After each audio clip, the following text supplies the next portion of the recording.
Some of these names are wild. Jobs, khakis, and pussy. That's right. Karate and sex tears.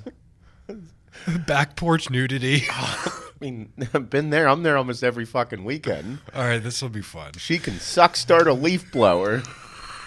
Who are we talking about? Our wives?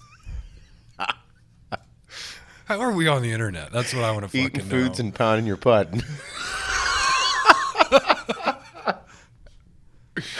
No wonder everyone listens to these things. Fucking brilliant title. Oh my god. Do the work and titty sprinkles. dumb, tough, and torn tricep. Oh my god. Oh, there's the start of your golf journey right there. May Oh 4th. yeah, it all started a year ago. Oh my god. I'm getting ready to We're take well on my our- first swing. We're well on our way. Fuck yeah! I got a golf shirt. That's sick. Actually, I have a whole golf attire. I didn't tell anybody about it. Vegan Seth loves red meat. God damn. Fucking funny. Chopping wood and laying pipe. Visions. We got got them. God damn.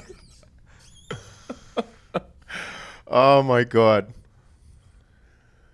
We actually talked about golf a good bit there. Reach arounds and double bogeys. We put this shit on the internet. Yeah. Fucking complete That's all, man. jerk-offs. No wonder YouTube takes our shit down. Oh my god. Everybody that's been talking about being shadow banned, I'm like, motherfucker, we are the kings of being shadow banned. They don't even have to listen to us. Just read the fucking title. They're like, all right, we're gonna Demonetize, fuck you guys, you're out. I think the mental hand jobs for everyone's my favorite episode. Oh yeah? that That was a good one. YouTube doesn't like us. We just no, they fucking don't, dude. That's what we weren't on YouTube. Was that 0? Yep. Yep, there it is. Look at 66. Selling drugs and doing magic. Like, what the fuck? That is pretty cool. Look at our number 69. Oh my god. Degens love robes. Like, what the fuck are you guys doing? Oh my god. Oh my god, is this wonderful? Well, I mean, from a standpoint of wondering where we are with everybody, this is our 100th episode of the HWMF Podcast. 100 episodes. Well over 6 million downloads, almost 7. We are climbing the charts. And YouTube fucking despises us, as you can see from the numbers. But it has been awesome. This podcast has worked out in a way that really wasn't what we thought it was going to be, because we had big plans to bring tons of people in and had a ton of people lined up to do so. Yeah. But COVID kind of fucked it all up. Mm-hmm. And now we just have a podcast where it is the Hardworking Motherfuckers podcast, where it is the complete degenerate side of our minds 50% of the time. And the other 50% of the time is good quality, wholesome family fun. We found out along this journey, we have found out that we have probably the most incredible following on the planet. That's all of you guys. We also found out that Bob is no longer fat and Shane has a big dick. Yeah. All those things happen within a year. It's a big deal. Fucking huge deal. Yep. I tore my tricep, got into golf. Yep. Gonna buy a Corvette in my jorts. That was funny as fuck last week. Like, bro, Logan hit me up. He hit me up on Sunday, yesterday. He hit me up. He's like, "So what kind of Corvette you get?" I was like, "What are you talking about?" And he's like, "Did you go buy one?" I'm like, "No, dude, it was like kind of a joke." And he's like, "Oh man, I love the new C8s." I was like, "You thought I was gonna get one?" He's like, well, I saw the shorts. I saw the shorts, the post. You were in it, man. Put 2 and 2 together. Oh, it's fucking funny. But no, everything that has happened with this podcast has been incredible. It has been the coolest fucking thing in the world. So many people, so many different walks of life, young, old, black, white, gay, straight, CrossFitter, bodybuilders, powerlifters, people that just want to look good naked, the fucking early morning people, the late night motherfuckers. Everybody in every walk of life listens to this podcast. Yes. The messages that we get on a regular basis show. Whenever we went to Texas to Rock's Discount Nutrition, one of our big brick and mortar stores, one of our retailers, went there in San Antonio. The line was out of fucking control. There was hundreds of people in line. It was fucking nuts. It blew my mind. And again, all the people in there, all different walks of life. It was insane. I'm like, this is fucking nuts, dude. It's insane. And I'm like proud of myself. I'm proud of everybody at this company and what we do and how we're able to reach so many people. How can't you be fucking excited about cool shit like that? There's some very unique people that listen to our podcast. People I wouldn't expect. Bro. That I'm like, you know that like nervous moment, like someone mentions something in front of your mom and you're like, oh, fuck, get a little bit embarrassed. And I'm like, fuck. I'm like, you listen to every one of these. I'm like, I don't know if I can look at you the same. Yeah. I've said some fucked up shit, dude. There's a couple times where I just kind of let it all fly out. Yeah. There has been so many incredible messages from people on them changing their lives or just how their way of thinking. Because at the end of the day, you can be good at one thing. That's great. You can be good at lifting weights. I'm proud of you. You can be good at your job. I'm proud of you. But the phrase hardworking motherfucker was not just being good at one thing. Our goal in life and everything that we have here and our whole vision, you and I's vision from the very beginning of creating the YouTube channel and everything to be an all-American roughneck was to be good at everything that you do. And that's a tall order. And a lot of people and everybody's like, focus on one thing and, focus on just your strengths. And that's true to a certain point. However, if you have to go to work every day and you have a job, you have to do good at that. If you have a significant other at home, you have to be a good significant other. If you have children, it means you have to be a good parent. If you want to work out and have good health, it means you have to work at that too. You have to work at all of these different fucking aspects of your life. You can't just focus on one and say that I'm going to push everything to the side and just do this. That's great. You might end up being absolutely fucking incredible at that one thing. But that means that everything else in your life lacks. And for me, that's not what I want out of life and the fulfillment that I have. I love being a good parent. I love being a good significant other. I love what I do for a living. And I love lifting weights and working out and feeling good about myself. That is what it's all about. Be multidimensional. Whatever you're doing at that given fucking moment, you do it to the fucking nth degree. Where people question, Jesus, like, can you just fucking slow down with work? No. When I'm working, I'm working. Whenever I'm at home with my kids, I'm home with my kids. Whenever it's time to work out, I'm fucking working out. That's how you're supposed to, and that has been the biggest thing that people have been able to see because, motherfucker, we're just a couple of normal motherfuckers here. That's it. We're just normal dudes. Fucking, that's it. Mm-hmm. Is there things and there are times whenever we have to sacrifice certain moments of being a parent or a significant other for work because we want to succeed more? Yes, and whenever that occurs, significant others are like, I get it, dude. You have to work right now. You're going to work 14 hours a day? That's me. I like working 14 hours a day. Why? Because I enjoy it because I have this feeling of self-worth when I do it. Mm-hmm. And that's the beautiful part about life is that you're able to have all of these different aspects and focus on the things that you want. And that is what that's how I find fulfillment in life. That's why I'm so excited because I have all these opportunities to be the best I can be at every single thing. That is so important. And people are realizing it. That's why they gravitate towards us. Mm-hmm. It's because being a hardworking motherfucker is about being good at every single aspect you have of life and surrounding yourself with the right people and showing everybody how good you are at what you can do. And us being normal dudes, people are like, fuck, I could do it too. Yes, you can. It's incredible. Just gotta work. It's like this podcast was, we always said it was how we started everything. It was our 4-hour, 5-hour conversation with each other every morning when we lived on opposite sides of the state when we started AAR. And that's what it is when we started the podcast, but I didn't realize that's our conversation with each other each morning was how can I get better at all of these things? Because we just started the business. Your life was complete mayhem with being a single father. I was trying to figure out Kim should be in school, shouldn't be in school. I should try to lose weight. I'm getting fatter. I'm getting thinner. I was all over the place. Yeah. And that was our conversation every morning was, okay, dude, how am I going to balance all of this now? How am I going to get better at this? Hey, dude, how do I get better in the gym? And that's where it all just started fucking, dude, full circle now. It is wild. Yep. And that's, I think, why our friendship is so, why we have such a crazy bond and friendship with you and I and Pat and Mike, is because we've always been transparent. Yep. There's never been any judgment. Like, we don't judge each other on it. Like, that is something that business partners don't have that.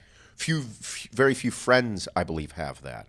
Like, what do I got to hide? You saw me at my worst. You know what I mean? If you've seen me at my worst, then how the fuck? What are you gonna do? You can't. It's always been together. It's been about lifting each other up, and that's what's cool about this is how so many people have been lifted up by simply you and I talking and doing a good job and not fucking up. We did fuck up a couple times. Well, just a little bit. But it has been, and you're supposed to fuck up. That's one thing I think a lot of people, too many people focus on not fucking up. So if they focus on not fucking up, I do believe that they're restricting their life. Like, they're not living. Because when you fuck up, whenever you fucked up, it was because you were living. Like, if I'm always like, questioning, oh, should I do this? I'm overthinking everything. Sometimes, dude, you just got to fucking live. Yep. You just got to go with it. And if you're always like, oh, I'm overthinking everything, you start to like hinder yourself from finding something new about yourself. You know what I mean? Like, why do I always revert back to sex? Fucking through all them fucking titles of videos, it was like, yeah, like having sex under a waterfall. That was the first episode. Was like everybody finding out, fucking, I want to fuck under a waterfall. Why? Why not is my question. I was like, what do you mean? They're like, it's gonna be fucking hard. Water's pounding you in the face. I'm like, not under it, but like behind it, like in the movies, and how it looks all romantic and shit. And there's my huge fucking hard dick slapping that ass and Hannah's hair in the water and all this stuff. I'm like, yeah. Is it gonna happen that way? Probably not. But that's the image in my head. Yeah. So like, I just, man, I got all tied up in that. Sorry, I was there. That's okay. Yeah. I got to tell everybody. So like,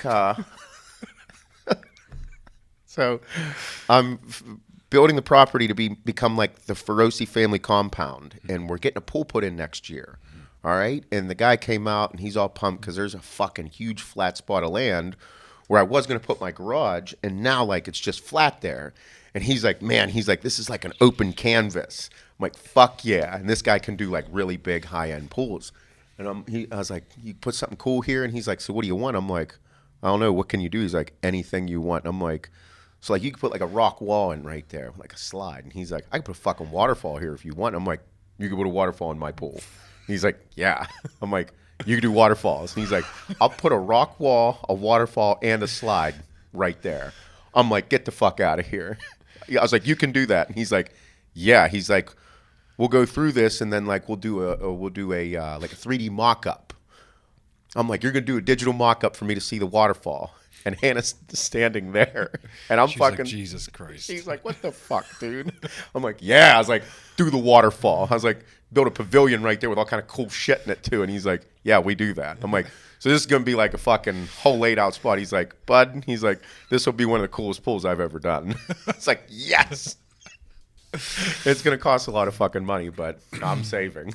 And little does he know, the whole waterfall. He has no fucking clue. No fucking clue. I'm like hoping that the dude at some point like is like, oh, I'm going to bring up the podcast because I'm going to look at on Friday.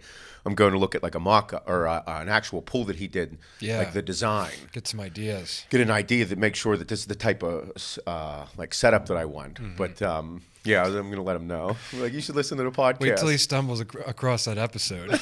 Number one, motherfucker. He's like, this all started a little over a year ago. He's like, good Lord. Oh, I love it. No, we've had so much cool shit. This whole podcast has been awesome. Along the way, everybody that listens to this podcast, all of you, everything that you do to support our companies, everything that you've done to support all the other companies that were a part of this podcast, all of those owners reach out and can't thank you guys enough for everything that you do supporting other businesses.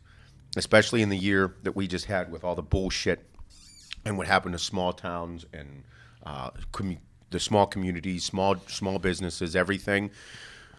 Wicked Cuts from Branch Warren's Beef Jerky. Again, always thanking us. Awesome dude. The Chicken Pound. Seth 10 for 10% off. Bob 11 for 10.5% off. The Chicken Pound. Wicked Cuts. Wolf's Fish. Yep. Eddie V's. Eddie V's has like, what in the fuck has happened? Like the people at Eddie V's have told us, like, you guys and what you have done, they're like, this is unreal. A fucking podcast. Because they see it all. The people on Eddie V's social media see them getting tagged in the HWMF podcast and us getting tagged in their story posts and on Instagram. They see it all. They're a high-end fucking restaurant. Yes. And they're like, what the fuck happened? There's like hundreds of people, thousands of people coming to this fucking restaurant and saying like they listen to a podcast. What fucking podcast? Like, oh, is it like a restaurant review? Like, Nope. no, it's a little bit of a fucking shit show. They look it up and it says jobs, khakis, and pussy. That's the title of this podcast? The one where we're mentioned? Are you fucking kidding me? great. Man. Could you imagine? They're like, who are these fucking degenerates? Oh no! I saw another couple was just there this weekend. Had Yeah. Brandon. Yeah. That heard about us on the podcast. Fucking, I'll say that they're the best. they are the best. The service at Eddie V's is incredible. Fuck. How do I do this? So much cool shit has happened. Segue. Dude, it's been fucking... We haven't had a podcast know. in so long because of how fucking busy we've been. Yep. We need more people at this motherfucker, by the way. But we went to Texas, Rock's Discount Nutrition, 2 weeks ago in San Antonio. Yep. It was a week ago. Yeah, a week ago. It was a blast. We got a little hammered. We went to J Prime. Listen, J Prime Steakhouse in San Antonio is now officially my number 2 spot. It is a hardcore fucking like them and Eddie V's are my spots. Yeah. We had the executive chef Robert Garcia sit with us. His wife was a big fan of me in bodybuilding, and then when we went down a couple years ago, we went and got all fucking tuned up, and then found out like we were there, and he came out, and we met him, and we've stayed in touch with him the entire time. Mm-hmm. J Prime is one of the best restaurants I've ever been to. Overall experience, the food is fucking phenomenal. The service is impeccable. I found out how important service is over the weekend. Yeah. Eddie V's fucks, dude. The service that you get at Eddie V's and the way that the waiters and waitresses and the customer service there is fucking just... Listen, I chase a good steak, but if someone makes me feel special as fuck when I'm out to dinner, dude, that's what we seek. It's like a special blowjob. Yeah. I like blowjobs, but I really like a special one. Yeah, or like a surprise. Yeah. Big surprise. Yeah. I get them now and then too. They're like a surprise. I like the But- I like the one like right out the door. Oh, It's like, really? Hey, hold on. I'm like, whoa. What? Right Man. now. Yeah. Late. I like when I'm just sitting on the couch and all of a sudden my dick comes out and I'm like, what happened? Yeah, been there.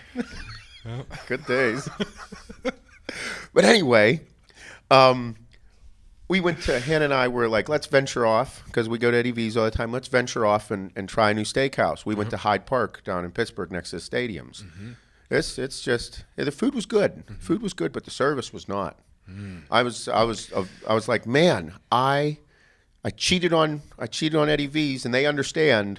I know they do because they're always so nice. Again, overly nice. Yep. And I'm like, nope, not doing it. The food was good, but the service could not even. It was like fucking. My worst nightmare. It's why I'm a creature of habit. I eat and go the same places all the time.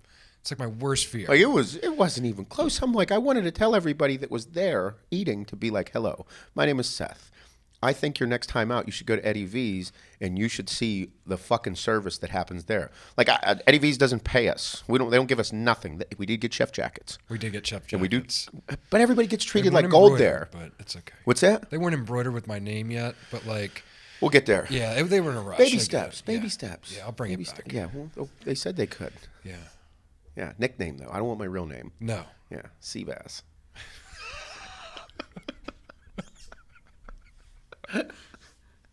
But when we were down at J Prime, fucking again, awesome spot. The vibe, the feel, the service, it's awesome. Very sleek and like an upbeat, elegant spot. It was nice. I really liked it. The drinks were fucking on point.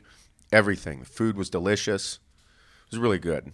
We had dinner with Santiago and his wife. Santiago runs a lot of the Rocks Discount Nutrition. He's in charge of them all. Awesome dude, and we had a blast. Lots of stories, lots of laughs, lots of intimate things. I told a ball bag story. It was intense. Classic. I was a little tuned up. Yeah, What do you expect? that happens. What do you think? I'm not going to say something fucked up at dinner in front of a bunch of people? They check your ball bag at the airport. Oh, my God. Yeah. Oh, listen. We go to the airport. We go. Every time I go to the airport, like, I used 245 fucking pounds. I'm hot as fuck. Testosterone just coursing through the veins. So I got checked all the time. You know that. Every time. Every time I go through the fucking heat-seeking thing, and then they're like, what the fuck? I'm red, head to toe, except like my calves. Yeah. Hands and calves. And they look at me and they're like, oh, man, okay. They're like, we got to pat you down. I'm like, I get it, dude. Yeah. So after so long, I just started being like, this is fucking ridiculous. And I'm like, there was a couple of times I might have just took my shirt off and they freak out and get upset with me, drop my pants, and they're like, hey, no, keep your pants on. I'm like, fuck you guys. I don't got nothing to hide. I'm just a big guy. Yeah. That's it. Yeah. Well, it's been a minute since we've flown. We go there and they're like, oh man, bodybuilder. And I'm like, bud, I'm 210 pounds right now. Just search whatever you have to. This dude was very generous with his hands. Really? Oh, he was a handsy motherfucker. All the Pat, Mike, and Jay were staring. You know, they wanted to see the show. Yeah. And this fucking guy over here is literally grabbing my fucking legs and my ball bag. Yeah. He was there. In there. Yeah, it was in there. It actually kind of was a little aggressive, and it hurt my balls. Like, I wanted to be like, hey, bro, like, you just grabbed my fucking nuts. Yeah. Like, you know that feeling whenever you're like, oh, man. Oh, a little too much. Yeah, a little too much. Like, he hit him and grabbed him. And I'm like, fuck, dude, they're not even that big. And what are you doing grabbing my ball bag like that? Yeah, I don't know if if that was like he was trying to get handsy with me and wanted to feel if he was into that stuff. Probably trying to cop a feel. It was a little too hard of a fucking feel. You should be gentle. You're supposed to turn me on, not fucking make me feel like I'm gonna die. Yeah.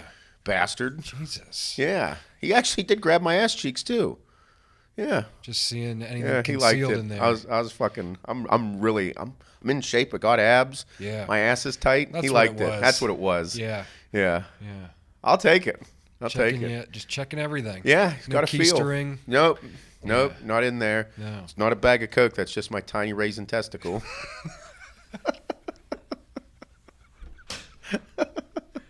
Fuck is wrong with you guys? I love it. Well, I'm glad they're consistent. Yeah, You know? yeah. You know, they got to check. They fucking come after me, but leave Jay over there who's fucking stealing people's bags and running away. He's known for that. Right. Jay's a fucking piece of work. We got loved it, but no, it was that trip to San Antonio was fucking awesome. Love Texas. Good times. Love everything about it. The people we have are great. It's awesome. Like I said, continue to support all your small businesses, all the local spots. Put foot traffic into your stores, and you know, lead by example is super important in my household.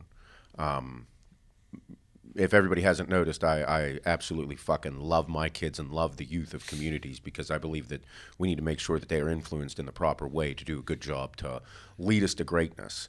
Yep. And you are pretty much the person that people are going to be watching. And even though you might not think you're important or might not think that you don't have a huge following, what you do with inside your household and around people has a huge, huge impact. The way that you handle yourself inside your home, outside your home, in front of your coworkers, doing your job, those are all so important. Never devalue who you are and what you are capable of doing. That is one of the most important things for people to understand about themselves because everybody has down days, and this podcast lifts them up because they laugh, they have a good time, but do not ever forget how important you are in your life. Everywhere you go, you have an impact. Whenever you set foot into a small business to get lunch, the way that you treat the people there play a role in your mentality, in their mentality as well. Everywhere you go. The more good you do inside of your own head, inside of your own home, the better things will get. And I could not stress that enough right now in how society runs, because everybody likes to tell everybody else how the world should be run or how a business should be run. I will not have anything to say unless what I'm doing inside my own home happens first. I make sure my home is on point, my business is on point, my personal life is on point before I go start criticizing how everything happens. Yeah. Whenever you start kicking the day in the dick and you start fucking some shit up, then you can start expanding your mind and expanding your voice. You should always have something to say about what's going on, but be careful with your words if you don't have your own shit in order. Mm-hmm. I think that's the biggest problem with society today. And what we preach here at this podcast is to be a hardworking motherfucker. That's the title of the goddamn podcast. Be a hardworking motherfucker. Everything you do the absolute best you can so that whenever it comes time, you have your shit in order. Be proud of yourself. Never devalue who you are or not think you can't do something. That's a big thing. People don't believe in themselves enough. People don't have they don't have this sense of worth. You got to have a sense of worth. And how do you have a sense of worth? You put everything you are into something. Whenever it's time to work, you work. And whenever somebody at work says you're doing a good job, you're like, fuck yeah. How'd that make you feel? It made you feel worth.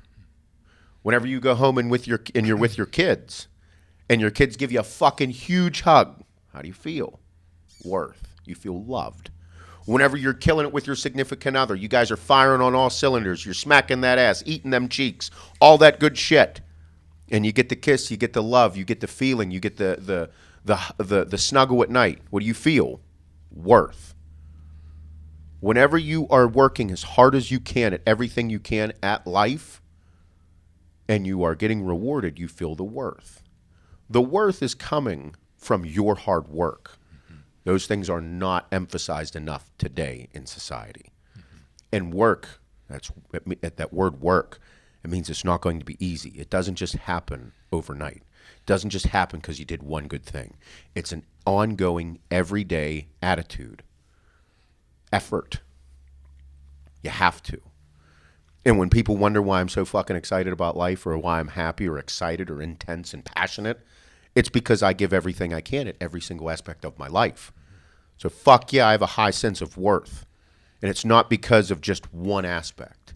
It's because it's a lot of work. And it's tough because work means that you're going to have hardships and face adversity. Okay, do it. Fuck else you going to do? Beat your dick? No. Somebody else should be beating your dick. You should work at it. Yep. It's the exciting part of life, and not enough people hear it. Not fuck off, no handouts. We say it. We made a goddamn shirt that says it. Work for it. That sense of worth, so many people need it. And I don't think enough people understand how valuable work is. Well, and it's every aspect of everything that we're doing. Relationships aren't perfect just because. It's because you fucking work at it. I have to work at it with Kim every single fucking weekend. Every time we have a little bit of time together, it's like I have to work to get better with how I treat her outside of this building and when it's me and her time. And if I don't work on that, it's just the same thing over and over again. So, and from that, let's go from this. So it's because you're here, working 10 to 12 hours a day, all the time. And even when you go home, you're still working. Yep. You own the fucking company. You don't stop working. However, when you're here a long time. Mm-hmm. So am I. That's okay. Then you also train for marathons, cycling, and Ironmans, and do all that. I'm guessing that's not like an hour a day. No, it's a lot. It's a lot of hours a day. Yep. So that adds up. And then whenever you're with Kim, you actually have to spend time and work at that. Why? Because you're at your job a lot. You're feeling worth here. And then you're doing your Ironman. That's personal worth. for a feeling, something that you strive for. And then there's the work that takes it home. You can't just go home and expect to be treated like a fucking king because you're special. No, you have to work at it. That's how life works. And the thing is everybody just expects, well, if Bob can run an Ironman, I can too. Well, bitch, you can, but it's not going to be easy. Yeah. Anybody can do anything they want. It's possible. It just takes a certain amount of work. And the same thing happens in relationships. It was the same thing with our house. We got a 10-month-old. That motherfucker, like, you know what fucking shit goes on in our house? It's ungodly. It's fucking nuts. It is like, Hannah and I, we joke because we haven't had a full night's rest with SJ because he wakes up in the middle of the night to eat.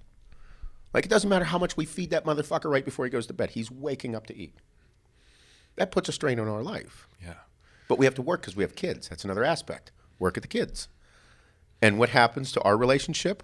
Well, it gets a little tough because we're both tired. And man, whenever I get that fucking surprise blowy, yeah, this is work for you. And I'm going to take it. Because I work really hard for the family. It's all these things in life that you have to understand because it's really easy to not work. Mm-hmm. It's super easy to not work. And we're all guilty of it. There's days when I'm like, I ain't doing shit. Yep. And then like 2 hours into you not doing anything, you're like, I have so much to do. This is not working. This is not working. Yeah, this is not working. I feel awful. Like my anxiety's through the roof. Fucking shit's not getting done. Yep. So, Yeah. and that's part of it. Mm-hmm. But that's why whenever we receive messages from people about how many things they've leveled up in the demo crew and Facebook groups, /Facebook groups, seeing people buy homes, buy new trucks, talk about them going out to eat with their significant others. Bro, that's good shit. Yeah. Bro, going to Eddie V's isn't cheap. It's expensive. Mm-hmm. And whenever you get to go, you're like, yeah, definitely getting laid. She likes it. I'm spending the money. This is great. And you get treated like gold. You have that sense of worth. I cannot stress how important it is for self-worth. And the only way you have it is by doing work. It's this thing that in society, it's not talked about enough, and I don't know why. Mm-hmm. Because whenever you buy something with your hard-earned money, you should feel excited. That's why we work as hard as we do at this company to provide such a level of customer service, shipping out tens of thousands of packages. And like, we do it at such a high level. And are there mistakes? Yes. And do we continue to learn? Yes. We analyze this shit out of our company. We put the work in. Mm-hmm. And it is all those things that it's so important. I think like, you know, a lot of people don't see the things that they're doing in their life. It is those big monumental moments, you know, where like, you know, listening to us like talk about the simple things that we like get off on. Yeah. It's the same things everyone else in the world. Like I get just as excited for the dude that landed the new job, the dude that just bought a new house, the dude that just bought a new truck. I get just as excited as I did years ago when I didn't have anything. I always got excited for people like that. I like seeing people win. And like, that's okay. Like I think everyone gets so fucking wrapped up in their own shit. It's like, bro, get happy for someone else too. Be excited for them. And that's like all of the Facebook groups and what just occurred with the Transformation Challenge and seeing like large, big communities of people supporting one another, being excited for, you know, getting pregnant and getting married and all these new fucking life things. Bro, you're all doing overly exciting things that you are someone's wish. You are someone's like, oh, I'll be there one day. I'll look like that one day. Man, good point. Like those, and it might be so minuscule in your life, like, in your head that you think. Yeah, you feel like you're not doing anything big, and it's like, look at the guy next door that doesn't have the significant other, that they can't have kids, you know, they can't do all these things, and it's like, fuck, dude, I have a world and of so much good, and it's right in front of you. Man, yeah. But like that's what I love about this podcast and love talking to you and Shane and everyone about is I think people are realizing like there's so much good in my own life, and it's all because of the work that I'm putting in every day. Yep. That's always it all comes back to the same fucking thing. I mean, we all know how we feel after a big good workout. We all know how we feel when we're finally like given that raise, and all of that shit. Like, dude, it's right there. It is. And we've embodied all of it in our sayings and our phrases. Mm-hmm. Like, I mean, for God's sakes, deadlifts and gummy bears. Like, that screams this company. Deadlifts and gummy bears. No problems, just work. You don't have problems, just more work to do. Those were things that I said, that we said. We had to say them to get through fucking that moment in time. Bro, if you didn't have a fucking bag of gummy bears and deadlifts on a Thursday every week, your week was not the fucking same. No, it wasn't cool. And literally that no problems, just more work to do, we beat it down everyone's throats because we had to beat it down our own for a very long time. Yes. For a very long time. Because if we looked at everything as a problem, we wouldn't have succeeded. It's not a problem. Because in the grand scheme of it, if something happens with our company and we had a fuck up, okay, it's not a problem. It's just work. We just have to solve this. We have to fix this issue and move on. It's just work. It's not a problem. A problem is whenever you have a problem in your life and there's lives are at stake. Whenever your child comes down with a debilitating disease, you all of a sudden would have cancer. Somebody would have a real life-threatening issue. You're like, hey, this is something that we need to step back and address and take care of. Whatever it takes to take care of it, don't give a fuck. That's what you do. Take care of it. Do you need help? Yes. Okay, I'm here to help. What don't you? No, I don't have that. No. Nothing else. This is the task at hand. That's and we've had that, and then the whole thing whenever it happened with Zoe. Whenever that occurred with Zoe, it's like, hey, young girl needs help. This family needs help, so we're going to help it. Mind blowing that all this, and we're at the forefront of it all. We're leading the way of doing this, and we started 5 years ago. Yeah, and well, fuck, 5 years ago. What's 2021? Yeah. Holy shit. It's insane. Yep. Mind blowing. And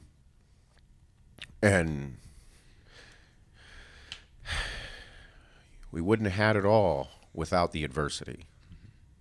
I cannot stress to people enough, if you want to have some level of this crazy rewarding sense of worth, or you're searching for something, like I think a lot of people search for things on a regular basis. Yeah. If you're searching for it, you got to risk it.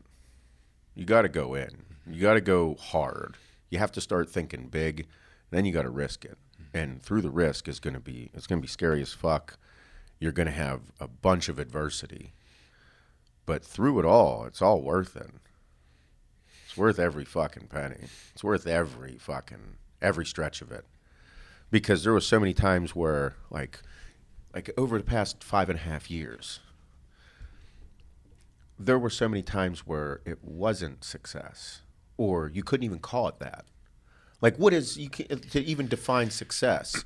Because if you would have said to us 4 years ago, whenever we're a year into our company, like, it wasn't great. No. It was a lot of work. Mm-hmm. It was a grind. 3 years ago, still a grind, where we realized we're having success. This is starting to churn and burn now. And it was still work, not taking a whole lot of money. And then it was like, fuck, now we made some money, let's invest it all. You're going to go for broke again? Yeah, I'm risking it all again. Mm-hmm. That is wild. And I think that's one of the reasons that I have this attitude about life and telling people to go for things, is because that's the only way you're going to have this feeling. Like, I talk to people on a regular basis. They ask me what they should do, or what do you think? I'm like, if you're dead set on it, motherfucker, go for it. Otherwise, you're either going to say woulda, coulda, shoulda, or what's the other thing? You go for it and fail, and then everybody laughs at you. Don't worry, everybody's going to laugh at you no matter what. In the beginning, everybody's going to have something to fucking say about you, the way you talk, the way you look, the way you act, the way you run your business, the way you do anything. Everybody always has something to fucking say no matter what. So it's all about what you want to do. Everybody always got something to say. Yep. It's okay. Go do the work. Do something cool. Blow people's minds. And if you fall flat on your face and everybody laughs, it's okay. Stand back up. Keep going. That's why it's hard to fuck with people who like are have that mentality. Like, I don't like judging people. I don't like it. It's because, bro, everybody's living. If somebody wants to go do that, fuck it, go do it. Doesn't mean if it's something I don't like, I'm not gonna fuck with it. Like the OnlyFans thing, it's funny. Like, what am I gonna do? Fucking bust somebody's balls for having an OnlyFans account? Yeah, you making money? Yeah, yes I am. Fuck yeah. You showing your dick and tits and stuff, huh? Yeah. Oh man, that's nuts. How's that feel? I make 10 grand a month. You make 10 grand a month showing your dick? Good dick, huh? You got a good dick. Does it look good?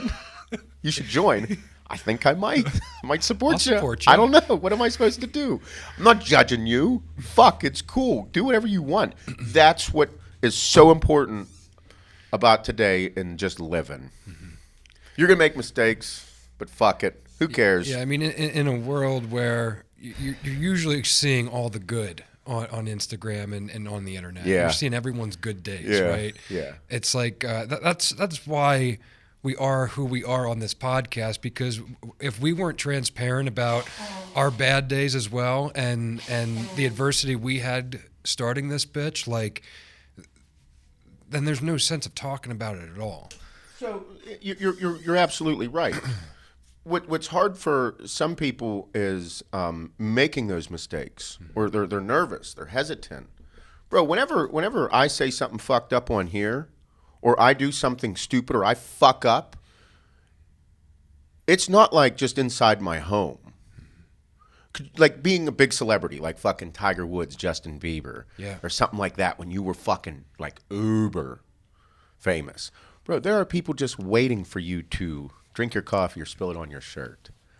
Bro, how many times you do something stupid in your truck? Every day. Bro. Like you, Bob's smoking weed again. Yeah. Do every day.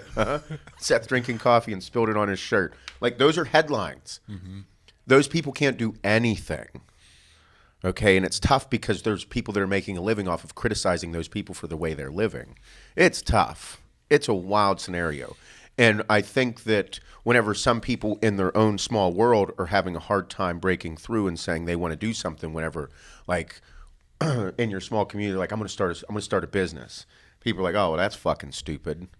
So now they're going to wait for you to start your business. They're going to criticize you for starting your business, and you're just in a local, like, hey, like 100 people know about this. Yeah.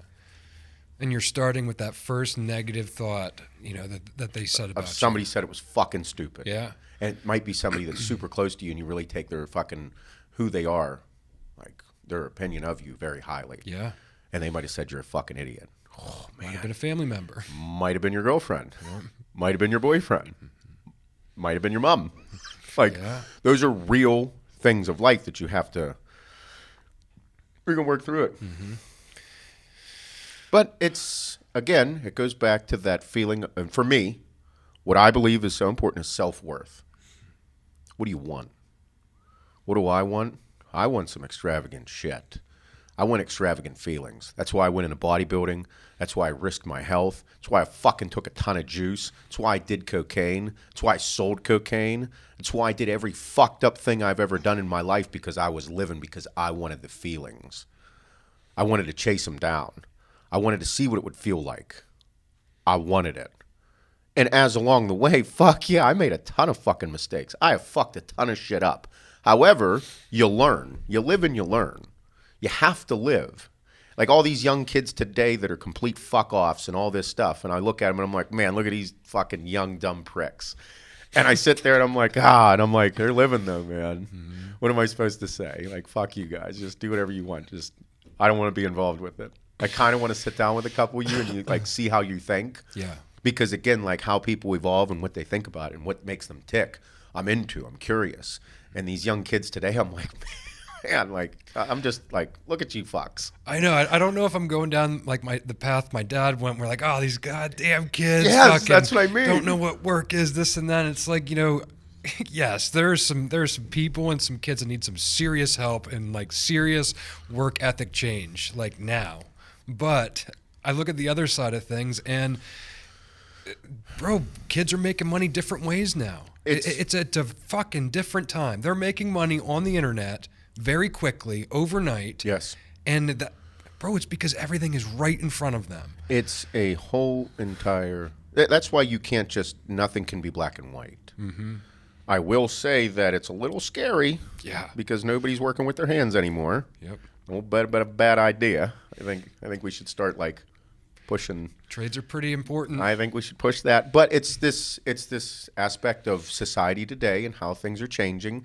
And I mean, there's nothing. It's not like one thing's going to stop it or change it. No, that's how like societies evolve and cultures evolve. It's just living. Yeah. But I mean, even looking back at me, I was a fucking wild 20-year-old. When I was 20 years old, I was a fucking handful. 21, holy fuck. I was a bit of a fucking psychopath. Like Hannah, we were joking about it because we saw a bunch of old pictures of her, like in college and high school and all this stuff. And we talked about like how her and I met now, like, 3 years ago.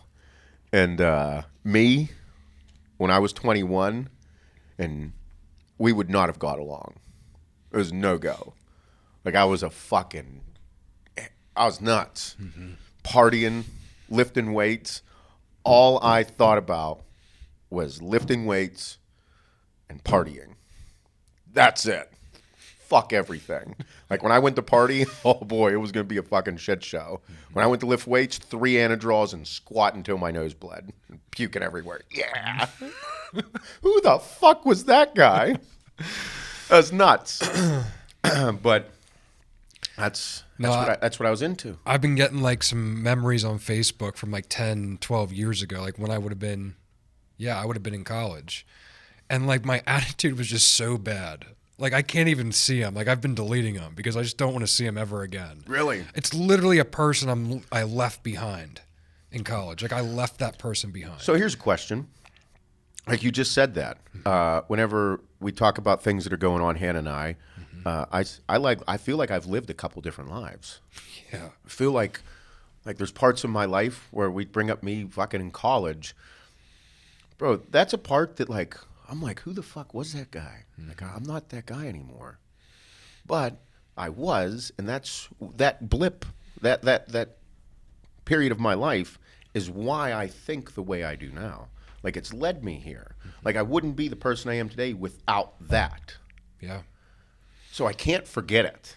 Even though there's times when I'm like, oh my God, if I saw myself, I'm like, I can't do that. Periods of your life. Like I feel personally, like I feel like I got a second shot at like family and love. Like I lived 10 years with my ex that it wasn't the greatest. And like now I live a life of like, I'm like, man, like I can't believe that ever occurred. However, like if I didn't live that moment, I wouldn't have this moment. So I feel like I like whenever I look back at memories, I'm like, man, it's like a movie. It's like it's like a fucking movie that I just watched. I didn't live it. Yeah. And I think people out there, like, it's the same for them. I like to think so. Do you?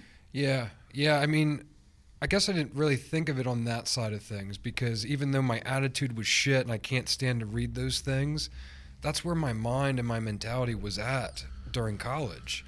And to see that my mind has evolved and all the things we've done and me losing almost 100 fucking pounds. Yeah. I guess those things need to stay where they were but always remember them because it wasn't easy to transition out of that guy. It would have been way easier just to be that guy forever. Like way easier. Yeah, well, that's what I mean. It's easier not to do the work. Because I was still liked by everyone. I still got good grades in school. I still had a job. Yeah. I still made money. We bought a home together, our first home together. I always had nice things, and I always worked for them. I always had a job, but I always just did the minimum. And that's okay. I think it was because of the time in my life and how much we had going on. I was still in school. But if I didn't if I didn't meet you and the whole transition we made together, fuck, dude, I might have been Fat Bob for the rest of my life. Yeah. And I'd like to think I would eventually got out of it, like myself or with someone else that crossed paths with. But dude, it's tough to acknowledge that when you're in it, like really tough. Part of living. Yeah. That's I honestly the same for you. Like if we wouldn't have met, if I wouldn't have called you, been like, hey, what do you think about doing some website stuff for me? What? You got an idea? You got an idea? Okay, let's hear it. I called you not even knowing that like how bad your life sucked. Mm-hmm. I just called you because I was like, you're the only motherfucker I knew that knew how to do computer stuff. Yeah. I didn't even know what computer stuff was. I just knew I couldn't fucking do it, and I needed somebody else. But it's just wild how that all happens. Mm-hmm. Absolutely fucking insane. I mean, fuck, episode 1 of this podcast, I was 275 pounds. Yeah, you were a big, thick boy. Yeah. Thick old boy. A year ago on fucking Facebook, I was running my long runs, 4 miles. 4 miles were long runs. Yeah, feeling fucking awesome. Man, that's crazy. Yeah, dude. It's wild. Bro, the work, man. Yeah, well, It's the work.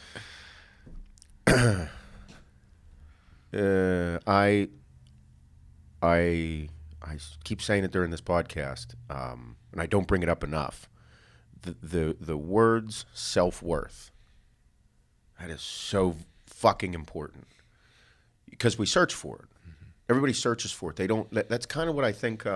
Whenever like the meaning of life for people, like people like that's the biggest question we have here on this earth is like, what's your purpose? Why are you here? Why am I here? Nobody really knows.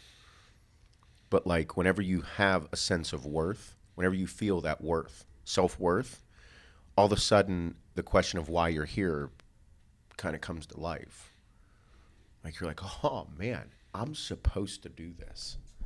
Because after a big workout like you do, or after your Ironman, and all the fucking people watching, and all the people that's inspired around you in your close circle, and the big circle from this podcast, and the bigger circle that people heard about somebody on a podcast that ran an Ironman that was 285 pounds, all of a sudden you're like, oh, I'm supposed to run Ironman. Mm-hmm. It's a feeling of self-worth. And the same thing goes with everything that I do in life. Like whenever I'm around my kids and I start seeing like my 13-year-old, Adeline, starting to come into her own skin and who she's becoming. And the things that I see, I'm like, ooh, I'm supposed to do this. I'm a good dad. I'm doing a good job. Is it easy? Fuck no, it's a ton of work. And is it going to work out? I don't know. I don't know yet. There's a couple of things I'm questioning. There's a little too much of me now in the 13-year-old. A little fucking worried. Like that means that there's going to be something really big that happens in the next 10 years. Yeah. But I feel that being a dad is a huge aspect of my life, and that's why doing the whole youth thing with gymnastics and the bigger plans that we have is because it's like I get a feeling from it. So whenever you start having those feelings of worth because of the work that you're putting in, like your purpose starts to come to life. And if people don't explore those things or push themselves, I believe that they begin to go crazy. I think that's how crazy starts to happen, or inconsistent thoughts or poor thinking of yourself begins is because you're not fulfilling a feeling of worth, because you're not pushing yourself. You don't have there's nothing you're striving for.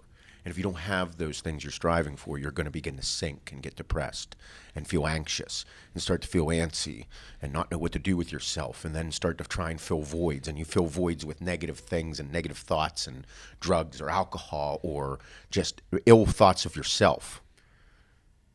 Get the fuck out and start doing some work. That seems to be my answer for everything is do the work. But I am all of the things that I just said. I felt anxious, depressed, upset with myself, disgusted by the things that I thought or felt or even did. I just do the work. And it's what we see with everybody, but it is so fucking important. Worth, self-worth. And continue to learn. I'm only 36. There's so much more shit to do. Like, you guys have all seen so much of our lives evolve over the last few years, like even outside of the podcast. If you've been buying from AAR since year one, you guys have seen your kids grow up. Me lose 100 pounds. Me do Ironman. You get up to 240, down to 210, tear a tricep. Start a company. Bro, you guys are watching it unfold for us right now. Yeah. It could be all unfolding for you right now. Yes. Imagine if you would have started something, if you had that goal that you're like, I don't know if I'm ready to start it yet. Think if you would have started that on episode 1 of this fucking podcast and stuck with it until now during episode 100. Yeah. Imagine where the fuck you would be. Look where I came since last April, 1 year. Yep. Did a fucking Ironman, completed it, ran a fucking marathon in sub 4 hours, unheard of. All 280 pounds of me last year, never, ever, ever thought I could do it. Yeah. And you just chip away at it. You always strive for that much more. I could have been, bro, I could have just stayed running those 4 miles at a clip. Yeah. And I would have stayed in that same shape, and I wouldn't have budged under 230, and I would have never, ever been able to do what I did last November. You can't just find something and then just, I'm just going to do this one thing, and I'll get better. No, it's not the case. It's because you did the work. Yeah. And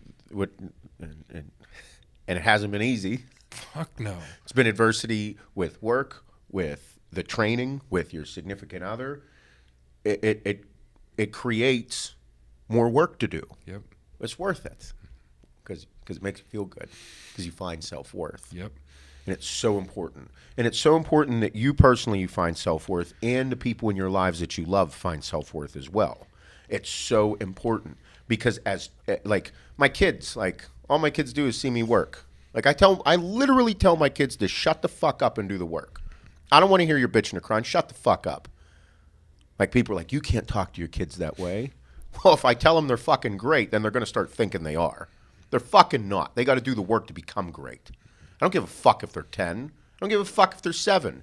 Kid, you want to be an Olympic gymnast. Emmy wants to be an Olympic gymnast. The fucking kid could. The kid's got the shit. It's a big deal. The kid's fucking unreal. So, what am I supposed to do? Be like, Emmy, you're wonderful. You are just beautiful the way you are. You don't have to do anything more. You're so cute and wonderful. What the fuck good is that doing for her? Nothing. It's building her ego to think she's more special than she actually fucking is. You want to win? Gotta fucking work, kid. You want to win? Go to work. You fell off the beam? I don't give a fuck. Get the fuck back up. You're crying? Okay. Are you hurt or are you injured? Oh, you're nervous? You're scared because you scraped your fucking shin? It's not bleeding? Get the fuck back up on that beam and do it again. You want to be great? You got to go for it. What am I going to do? I can't train you to be a pussy. If I train you to be a pussy, then you're entitled and you believe you should just go to the Olympics because you're fucking Emmy. Fuck you. Fuck back up on there. Adeline, you want to do these great things? Fuck you, do the work. I don't want to. What the fuck did you just say to me? People wonder, like whenever you're doing that, yeah, it's going to hurt. Do I like saying it? No. I don't want to fucking make my kid cry, but guess what? I also don't want to raise a pussy. My dad was so fucking hard on me, it was ungodly. Now, I am my dad. I am my dad younger than whenever he was doing the things he did. And he looks at me and he's like, oh boy, oh boy. Oh. Here it fucking comes. I'm like, yeah, I became a more intense fucking version of you. And my mom's like, Hannah, how are you? Are you doing okay? Yeah, doing great. Everything's good.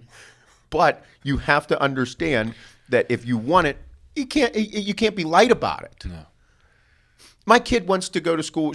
Adeline is fucking stupid smart, okay? Stupid smart.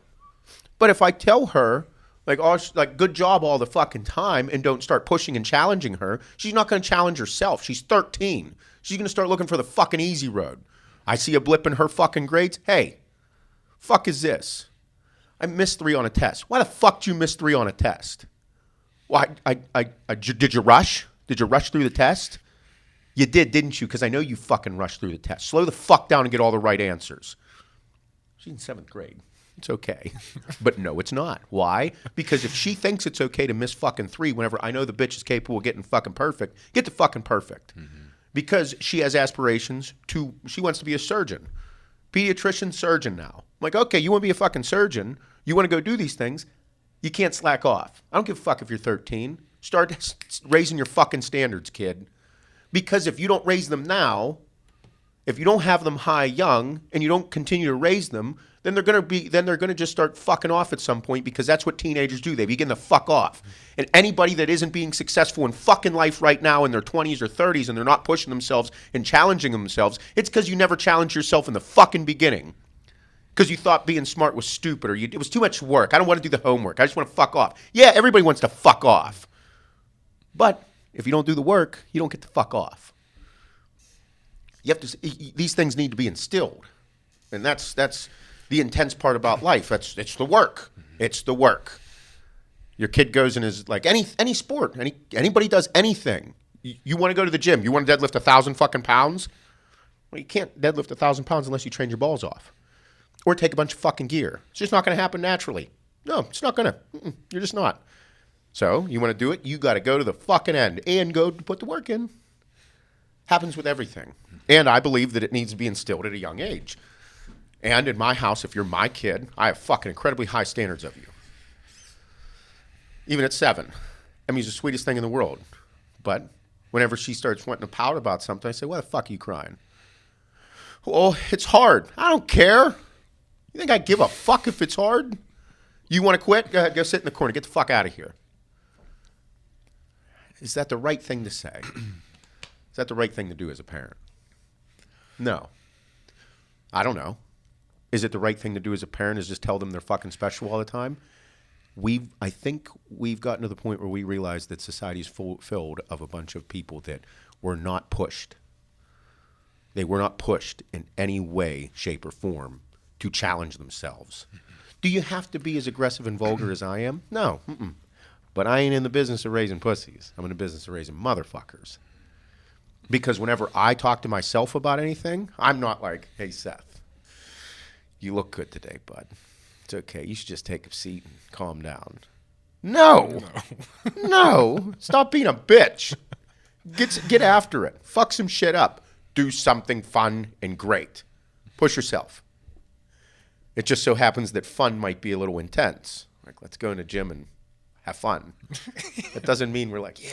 Let's go run 20 miles. Yeah, that's That'd be great. I mean. That's what. And whenever you start seeing people like that, like Cameron Haynes or David Goggins, like fun for David Goggins. Let's think that. What he's doing is fun to him.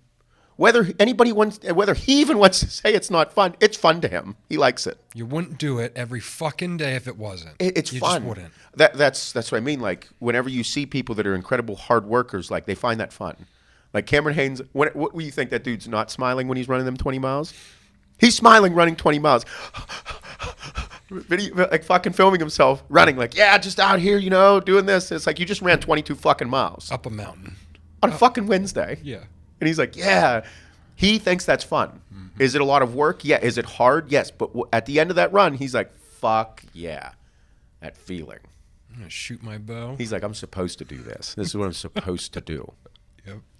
You got to do those things. And whether it's at work making money or whether it's outside fulfilling a feeling that you need. Like, you don't make money running Ironmans. Fuck no. No, you don't. Nope. But you do it because it gives you this feeling. Mm-hmm. So that's what you search for. People don't just have to do it for a financial. And that's the thing. Like if somebody's doing it for financial gain and fucking hustling for it, and that's their fucking purpose. They're like, yeah, because they want to have cars, they want to have vacations, they want to have whatever it is. If it's just the fact of making money and becoming a fucking mogul, you got to respect them. Yep. You can fucking hate them because they might be a douchebag, but you got to respect them.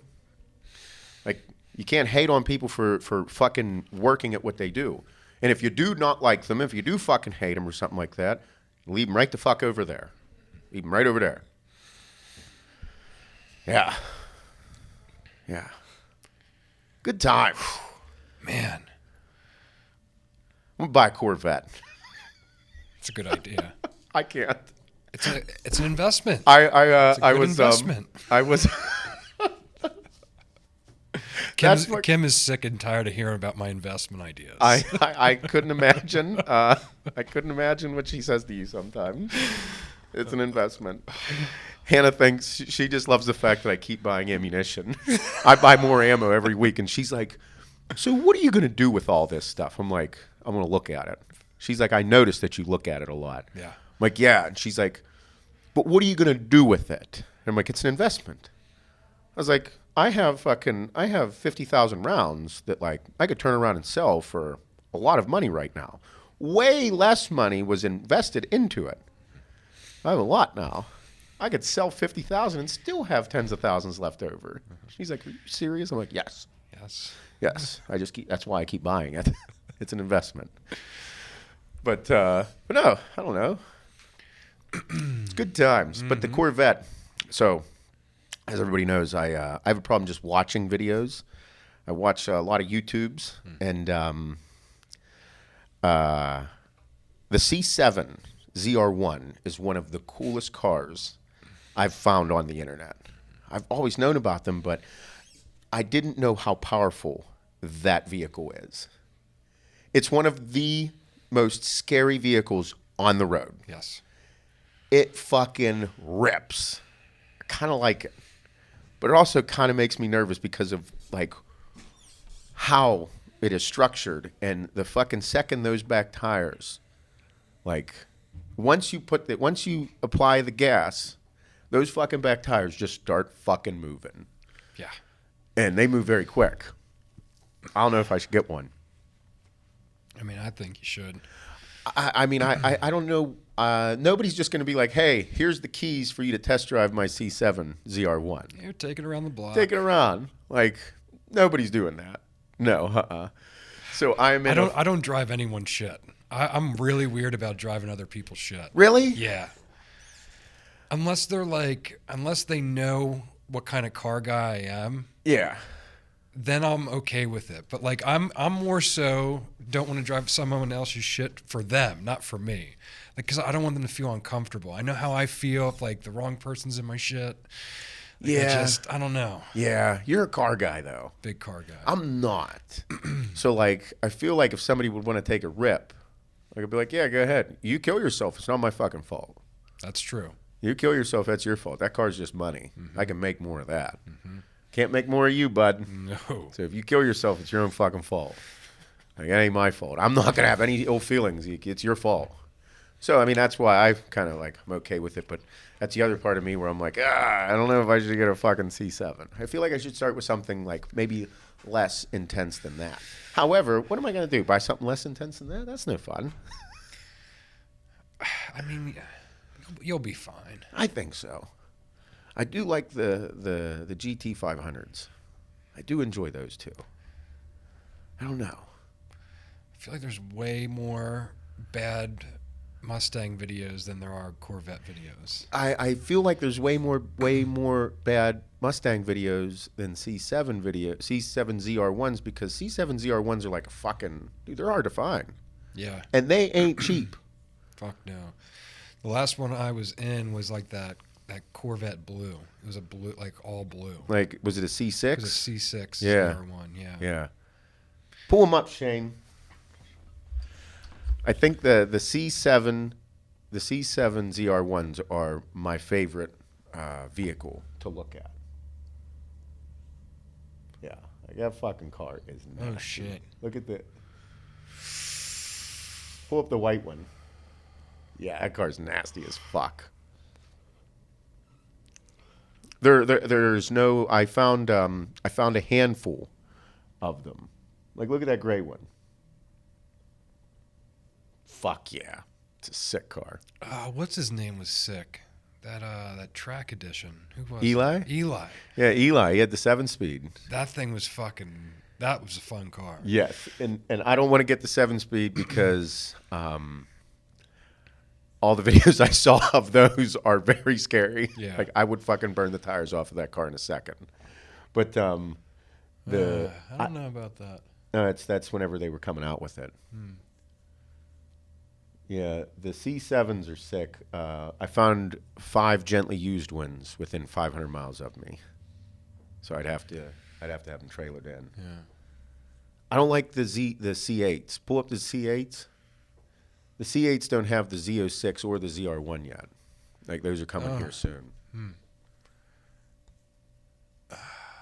It is a cool looking car, but Yeah. no, The C7. yeah. I think the C7 is the ride.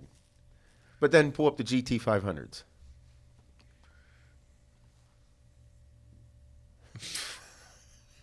Such a cool car. Such a cool car. Oh. Why'd you do that? What are you doing? Shane pulls up the only picture of a crashed GT500. Mangled Jesus. GT500.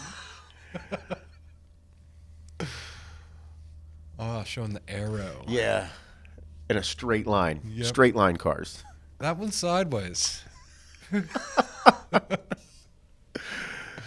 So there's an orange one not far from here. There's an orange GT500 not far from here. There's a gray one. They're sick. They're nasty. American Muscle. Yep. Kind of like the pinstripe. I like the stripe. Yeah, I don't like the ones without the stripe. I thought I would, but I like the ones with the racing stripes. Oh, man. I don't know. I have no clue on color either and how goddamn indecisive I am with everything. You are. I'm horrible. It's bad. It's a problem. Yep. Bro, it's been a problem since I was little. I know. Since I was little, I had a problem with it. Yeah. I just run with it. I just run with stuff. I know you do. You do a good job of it. You inspire me to run with things, but then I am I about thought- to, and I then thought like, it would rub off by now. I really did. no, nope, no, it didn't. It might actually make you think more now. It probably does. Yeah. Yep. It probably does. It definitely You're does. like, fuck, it does. Fuck, it does. Oh, man. Wow. I love it. Good times. I'm going to have to buy you one. Buy me one with my own money. I'm going to be like, pay me back. Just give me the money back. Fuck. Yeah. Yeah. I don't know. I really like the red ones. You just said you like the orange and the gray and I the like black. I like them all. I like the white. the white. The white looks good. The white looks good. So do you? Oh, fucking. See, the thing is though, like on the flip side of the indecisiveness, like if somebody's excited about something, I'm fucking pumped about it too. Like it could be something that I'm not really into, but if the other person is into it, like and that like got him excited. You're the perfect person to show something cool to. That you did for yourself. You're very supportive. Oh yeah, Yeah. Because I think it's cool. If it excites you, it excites me. Yep. If you're excited about it, that means like your life is fucking clicking and you're like smiling. You're so happy. What am I gonna do? Fucking pull you down? No. Fuck yeah, it's awesome. Buy that truck. Yeah. I'll sit in it with you. If you want to spend the money on it, I'll sit there with you. I'll do whatever you want. You think orange is cool? Fuck yeah, I like that orange too. Why? Because it is cool. That's why they made a motherfucker in orange. Because there's people out there like you that are like, I want an orange sports car. Yep. I'm like, yeah. What do I want? I like them all. I like them all. I don't know. What am I going to do? Criticize some titties? No. Tits. No. Great Love 'em. tits. Great tits. Love the tits. Love tits. Butt cheeks? Who doesn't like a set of butt cheeks? Gotta love them. Mm-hmm. You find the good in everything in life, and fuck, it'll take you to wild places like waterfalls, Jamaica. The blue's good too.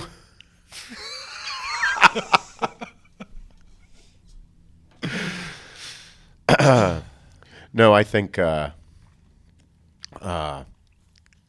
how it's supposed to be, though.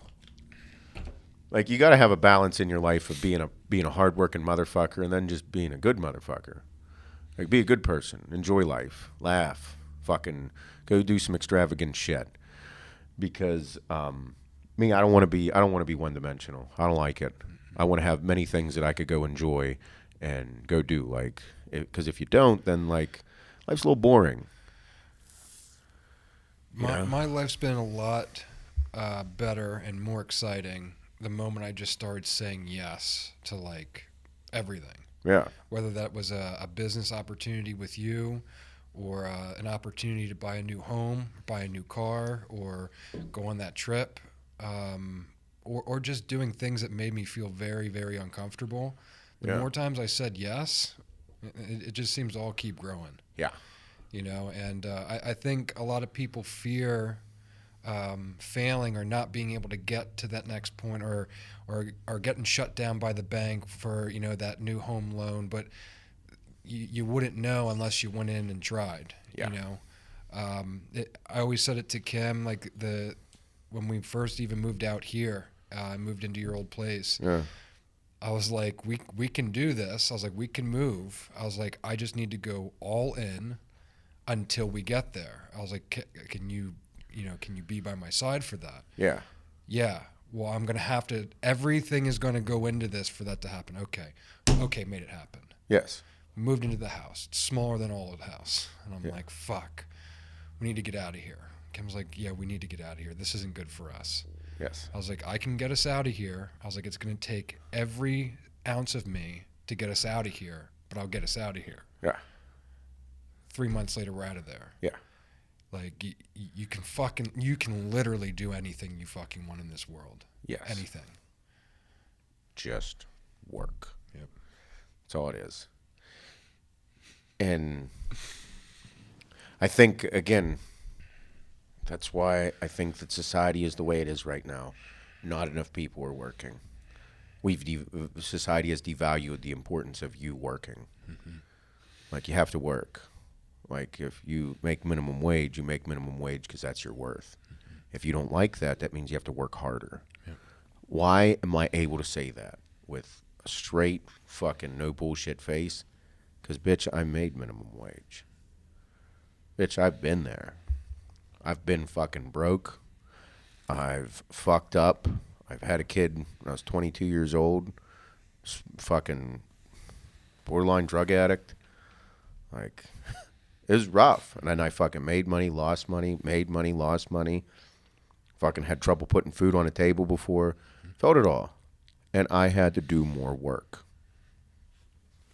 I know what it feels like to have no money. I know what it feels like to have a limited pantry because I have to pay bills and not buy all the food I need to buy for my family, not just myself.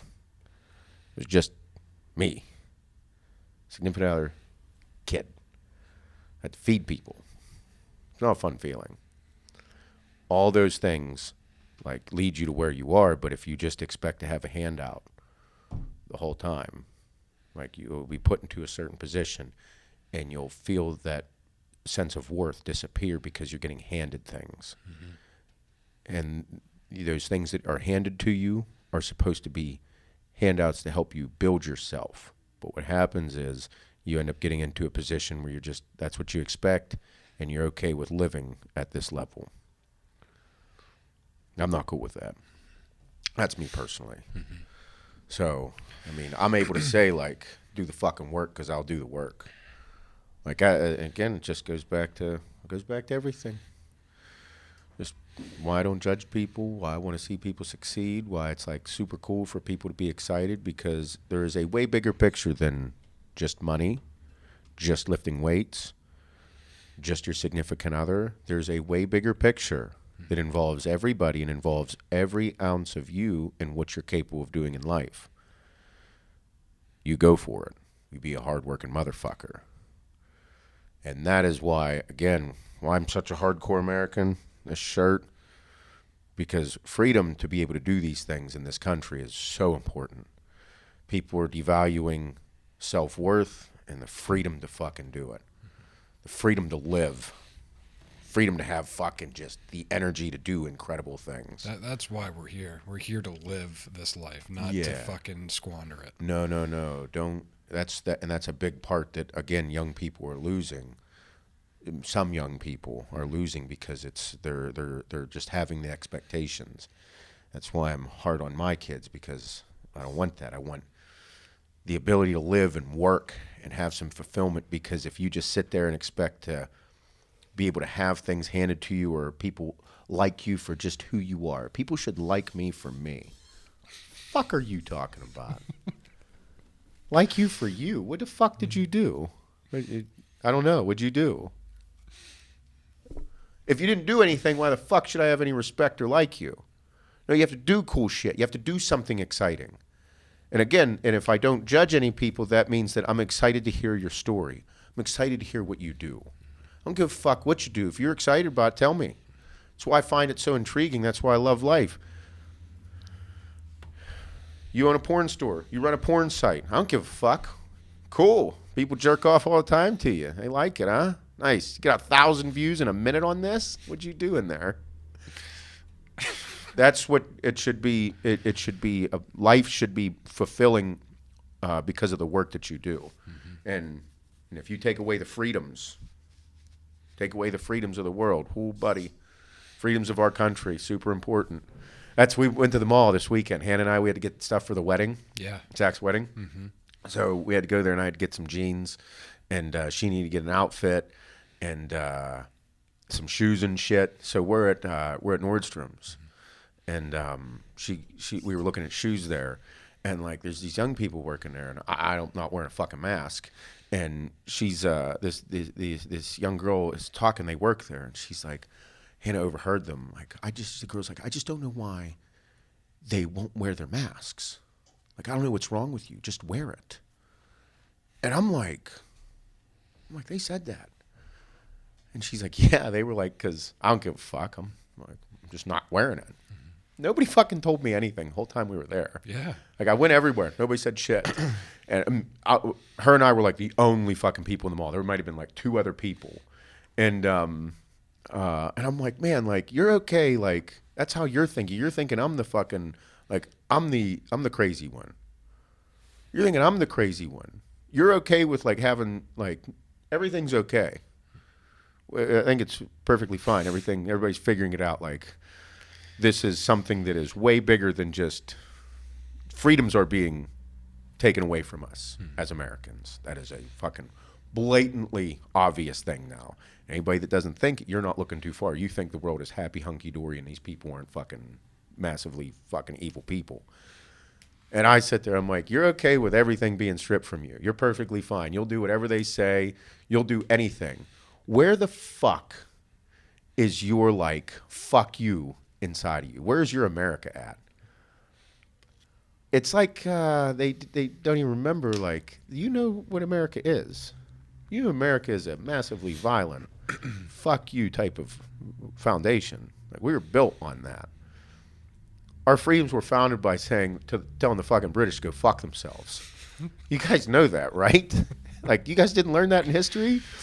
You think that, like, you're just able to fucking sit there on your iPhones, your fucking shitty Androids, whichever one they have. I love that argument as well. Whatever it is, you think that you're able to fucking go live in your parents' nice-ass house and wear your nice clothes and drive your nice car and have your fucking... drink your Starbucks and have your fucking iPhone. You think that's what you're going to continue to have if your freedoms are stripped away from you? You are wildly incorrect. It's because of the fucking crazy-ass Americans is the reason we have freedom. And that's why we are in the turmoil that we're in, is because we're the last free country on the planet. The second that we lose our freedom here, the whole fucking world's going to change. Canada just went back into lockdowns. Them poor bastards. Again? Yeah, they're fucked. They're fucked up there. Yeah, fucking. Man, I wanted to, like, visit there sometime, too. We got a ton of people up in Canada. I've invited so many people from Canada down. Yeah. There's all kind of people that should be coming down here from Canada. I want to see Toronto. Toronto's wild. Yeah. Toronto, I mean, before all this bullshit occurred, it's the metropolitan. Metropolis. That's what I was saying. It's Metropolis, right, yeah. Shane? Yep. Yeah. It's wild. It's like the New York City of Canada. Yeah. But Toronto. Yeah. Yep. Yeah. Toronto's in a different country. Yeah. Barely. Super expensive. Same continent, though. Yeah. We're on the same continent. Yeah. But Canada's fucked. I feel bad. That's crazy. Mm-hmm. Yeah. Nope. You can't. I will tell you to go fuck yourself right away. I don't have a problem either. Why? Because I don't fuck. That's the thing. I don't fuck with nobody. I don't really like. Bro, you think that's crazy? This shit's wild. Shit's wild. They think. I mean, everybody's like, they're not going to do this and they're not going to do that. Well, they're all doing it. We live in some crazy fucking times. 2020 and 2021. Right now, the period we're living in is going to go down in history as something. Something's, yeah, if you don't think that, then you don't watch the History Channel. You didn't read no books. You didn't pay attention in history class. Wild fucking shit's going on right now. Just keep on working. Yep. Be a freedom-loving motherfucker. Like, that's the other thing, like, the defiance of everybody. Where's that at? Like, where's the fuck you, let's start living? You know what I mean? Yeah. Like, I don't know. Why would I follow the norm of what everybody says? Like, there's no fucking norm anymore. Live your life. Like, oh, you're supposed to go to college after school. Well, we figured out college is a bag of shit. I think, again, did we figure out, everybody, that college is not the fucking place to go? Has everybody figured that out? I think that 50% of the people that are in college should not be in college. It's a money-making scheme. It's a bag of shit. You mean the 3/4 of people that come out of college having a hard time finding a job, but we have like fucking $80,000 in student loan debt? Like, good job. We're saying that's a good job? I think so. I think we're still saying that? We're saying it, yeah. You're fucking idiots. Fucking idiots. Don't go to college. It's fucking stupid. Learn a trade. Go start working.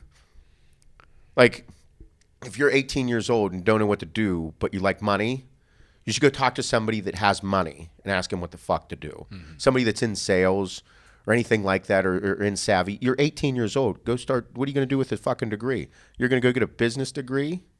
I have a business degree. If somebody came to my place of work and told me they have a fucking business degree, I'd say, okay, what's that mean? Mm-hmm. It means you took some shitty business courses from a fucking professor that never owned a fucking business? I'm more interested in the jobs you held while you were in college. Yeah, to be honest. That's actually, yeah. Yeah. That's that shit. And that you actually had a job while you were in college. Yeah, you did more than one thing. Yeah. Yeah. Mm-hmm. What'd you do? Man, that's tough. A little rough. A little bit of a prick there, huh? I don't know. Right now, dude. College is a bag of shit. What do you do? People are paying big money to go to college and like take virtual classes. Bro, I can't get anyone to my house, like contractors and plumbers and electricians now, right now. Mm-hmm. Like, what is that going to be in 5 years? Well, that's, again, I say it all the time. Yeah. It's literally the best time to get into a trade. Motherfucker. All right, this is my take on it. I think that within 10 years from now, any type of skilled trade work is going to be double the price. Mm-hmm. Plumbers, okay. Every time a plumber comes to your house, or you see a plumber, what age are they generally? 40 plus. Yep. I don't know any fucking 25-year-old plumbers. Very few. Mm-hmm. Why? Because you are playing in shit. Shit, piss, sewage, nasty shit. Shane, you want to go play in some shit? That's a negative. You want to go play in your shit? You want to go play in your own shit? No. You want to play in Shane's shit? Nope. Nope. I don't want to go play in no stranger's shit. Mm-mm. So. I'm not a stranger. Yeah, even maybe if you sit on your hand long enough. So, imagine that you have an issue at your home, okay? And the plumber comes over. You have, like, your septic system is fucked up, and you're getting shit all through the back of your yard, like something backed up. Or even worse, it's inside your home, like shit's inside your house. Yep, in the basement. In the basement, you have a problem. Guy comes in and looks around. And he's like, "All right, this is a $5,000 job," and you're like, $5,000? You're like, what the fuck do you mean? I can't pay $5,000. And he's gonna go, okay, I'll see you later. He's going to leave. And you're going to go, oh, my God. Like, there's still shit in my house. I call the next guy. Hey, can you come take a look at the shit in my basement right now? Oh, you have shit in your basement? Yeah, I'm actually really booked up right now. I can't come see you. Now you have shit in your basement. But that guy's willing to do it for 5 Gs. What are you going to do? You're going to find a way to pay 5 Gs. Yep. Now, if nobody goes into that trade and then it continues to happen, and it continues to go forward. And then 10 years from now, whenever there's like no more plumbers, not many people in skilled trades, the price is going to go up. I think so. Actually, I know so. It already is. Yes. And guess what? And if they realize, and they're going to realize that, they're going to realize that their trade is even more valuable now. So that $5,000 job now could turn into 10 G's later. Why? Because there ain't nobody willing to play in your fucking shit. I'd go be a plumber. I'd become a master plumber. And I would charge out the ass. Why? Because I can. Supply and demand. I don't want to play in nobody's shit. If something happens to my septic system at home, I'm like, yeah, I'm fucked. What am I going to do? I don't know what to do. I have no idea. There's shit all through my backyard. I have no idea what to do with I have no idea. I'm fucked. Yeah. Skilled trades. I think it's going to continue to grow. I think they're, like right now, dude, for concrete. Dude told me September. You're busy from now into September? He's like, busy as fuck. You do concrete work. You're that busy. My dad's booked through end of September, early October. Painting. Then I say to him, what happens if I give you an additional $5,000 to do the job sooner? Yeah, I can't fit you in. I can't do that to my customers. Yep. So now you have fucking also loyalty to your shit. But you can tack on an extra $2, $3, $4 grand to your work because people are going to be willing to pay it because you're that good. Yes. And I'm willing to pay it because you're that good. And I like that shit. Skilled trades. Yeah. You're going to break your back, but you should get paid. Yep. I think there is going to be a transition period. I think it already is occurring. There's literally like gold mines sitting right in front of you. Bro, just anything. If you're a general contractor that can do siding and gutters and stonework, you're fucking in business. Around here, yes. Yep. Wild times. I fucking hate my allergies, by the way. Yeah, that's they're bad this year. They're horrible this year. I'm hungry.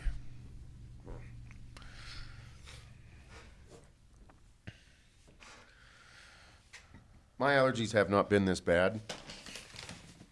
Go with the gummies. Just one or two. My allergies haven't been this bad in fucking years. I didn't know. I thought I was getting sick. Like I thought I had like a head cold or some shit. And then I was outside cutting. I cleared up when I came inside for like half a day. And then yesterday I was out cutting the grass. I went outside. The second I fired up the mower and started cutting grass, I could not fucking breathe. Fucked you up. I'm like, okay, allergies are horrible this year. The shit show. Oh, man. Well, good times. Shaner, this weekend, we'll finish up. Everybody again with everything. Thank you guys so much. Almost 7 million downloads on 100 episodes is fucking insane. Can't thank you all enough for the support. It's so awesome. Continue to be a good motherfucker. Continue to support small businesses. Continue to live your life. Challenge yourself in everything that you're doing. All of it, super important. And don't be afraid to go for something new. Work for it. Right now, we're going to get into the fights and then maybe some questions. I don't know, I have some sitting here from last week. So I didn't purchase the fights. You didn't? I did not. I knew I wasn't going to stay up for them. So it's just like I would have wasted my money. But, Yeah. I did see a leg-shattering, stomach-turning event. So get this. Holy fuck. We're on the way home from dinner on Saturday night. I'm like, fuck yeah, the fights are on. It was like 10 o'clock. I was like, I'm going to throw them on. Maybe it was like 10:15 or something. So we're going to put them on. I put them on and put them right below the dash. And I put it there and I had it hooked up so like the sound was going in the truck. Like a 6 sound system in the truck now. Yeah. So we're in there and it just started the Weidman and Uriah Hall fight. Just started. And like I looked down like, yeah. And then like dude was going for the leg kick. I was like, oh man, I was like, that sounded like a nasty leg kick. And she's like, it's broken, it's gone. And I look down and he's on the ground. I'm like, did his leg shatter? And she's like, yeah. And I'm like, I heard it. I didn't see it. I heard it crack. And I'm like, oh, nasty leg kick. She's like, it broke. It's gone. It's gone. Bro.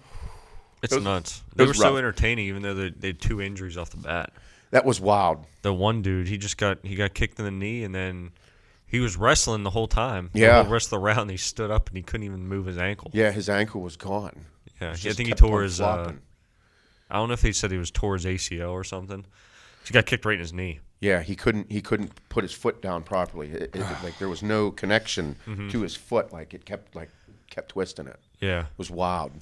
But yeah, that was crazy. The 17 seconds in, throw a leg kick, break your shin. Bro, that leg kick Dude, he the threw look was on his so hard. The look on his face after he kicked him was like, oh, that hurt.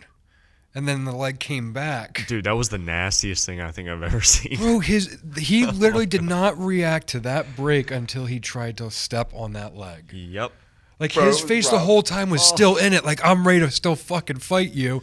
And then, oh, there's my leg. It's gone. And then Uriah Hall, looking at him, he's like, Yeah. He looked like he saw a fucking ghost. he's like, this is bad. He's Really like, bad. This is bad. Bro, it was tough. I thought the good part about it was the way that he handled himself after, like in the interview. He just all class. Yeah. Dude's like, this is tough, man. Yeah. That was the second time Chris Weidman was involved in that too. So he broke Silva's leg. Yep. He Same checked thing. Silva, and Silva's leg snapped in half. Oh, no shit.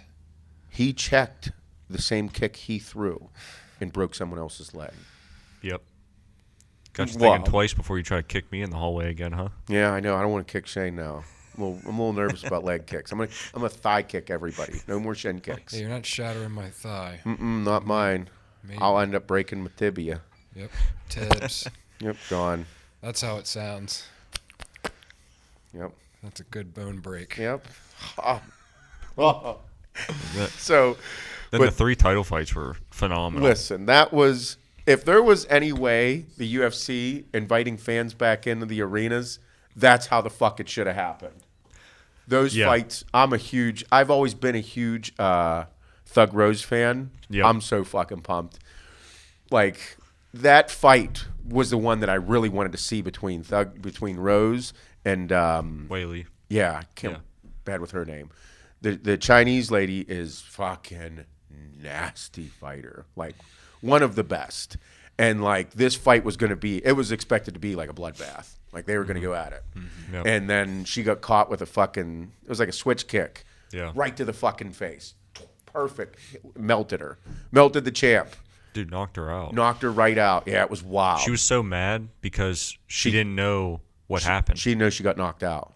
Oh, man. Yeah, she was pissed because she's a champ. Like, she's a bad bitch. Yeah. And then Rose just caught her with a kick right to the face. Yeah.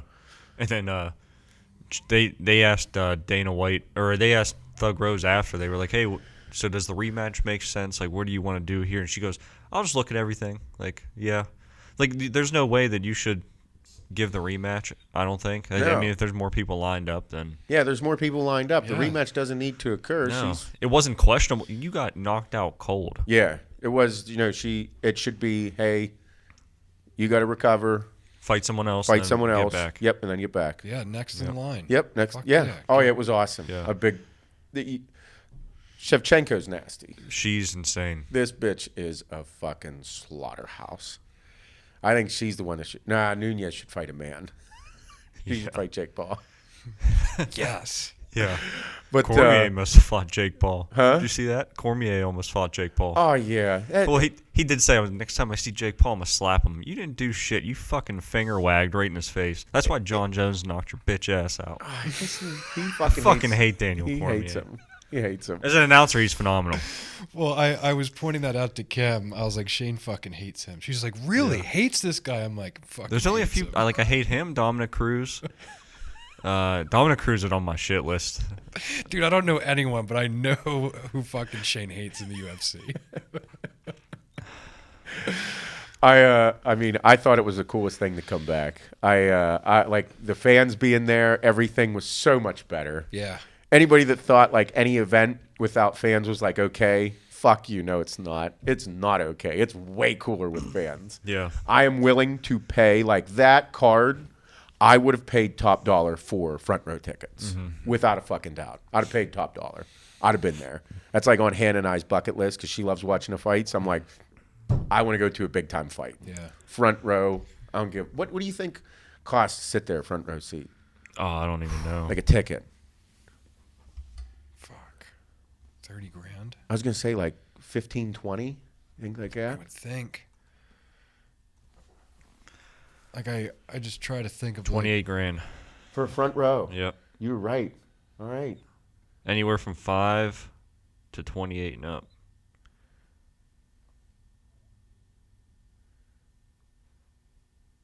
Huh. Oh, here. Never mind. What was that up there then? No, that's That was weird. wrong. That's wrong. There's Okay. no way it's Anyway. $800. No. No, it can't be. No, there's Maybe no they way. could go. Maybe they're sold at that. No, you're not sold at 800, and then resale goes up. You almost have to like look on Ticketmaster when they're putting them out. Yeah, that's what probably have to do. I would think for a big fucking title fight Yeah. ticket, yeah. I was thinking between 15 and 20, but 25, 30 probably more like it.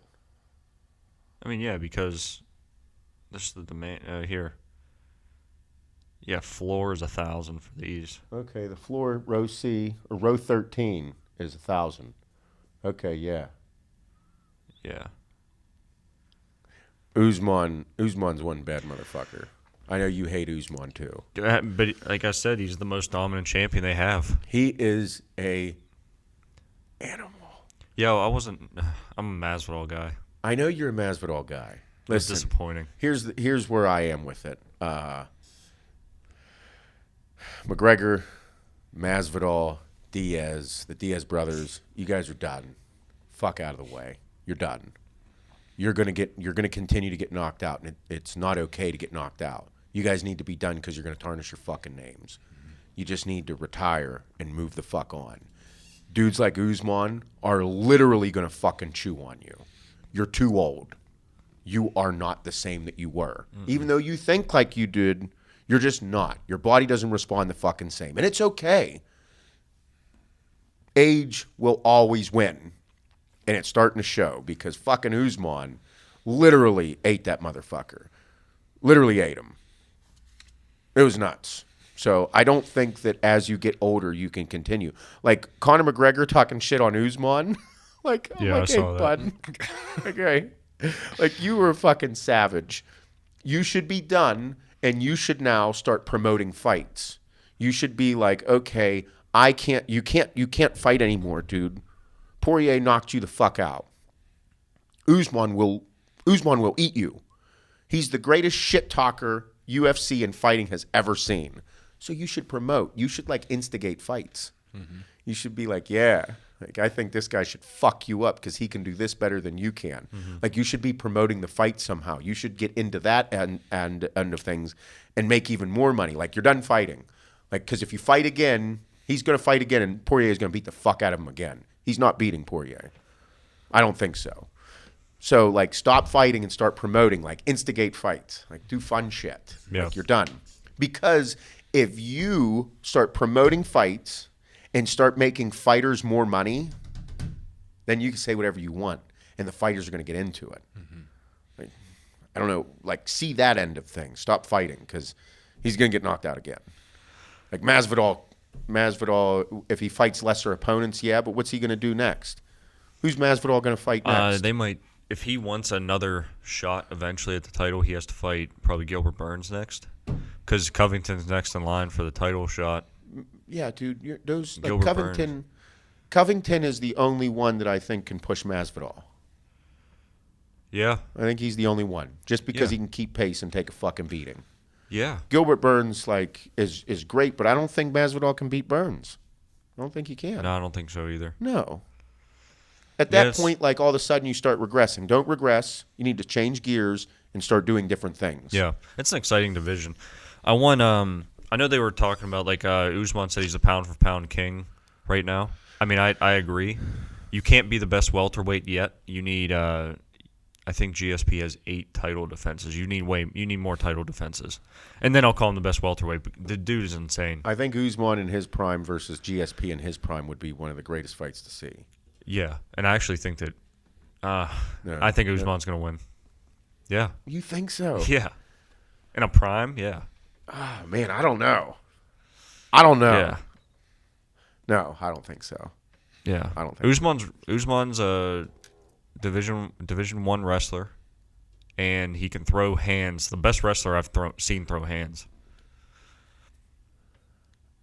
I don't think he's standing up with. I think GSP's stand up is way better, like significantly. I don't know. Significantly. Well, I'll agree to disagree. Yeah. I'm not fighting anyone. No, it was an awesome card. I was excited to see everybody. I was just stupid pumped to see people there and enjoying the fights. Tom was there. Huh? Tom. The old buddy Tom from the Bucks. Oh, Tommy Brady. Yeah, he was there. Chad Ochocinco was there, lost $50,000. I saw that. Oh, man. This is a good question. These are thinkers. These are just high questions. We're moving into ducking high here for a minute. Let me do a couple of them real quick. If you could live a day of someone else's life, who would you pick? Tom Brady. You'd go Tom Brady? I don't know. That would be pretty sick. Like I'd want to live his like Super Bowl day. Oh, really? That'd be- Or pick a time period in their life. Yeah. That'd be super cool. Yeah. Tommy Shelby. Huh? Tommy Shelby from, what's that show called again? Peaky Blinders.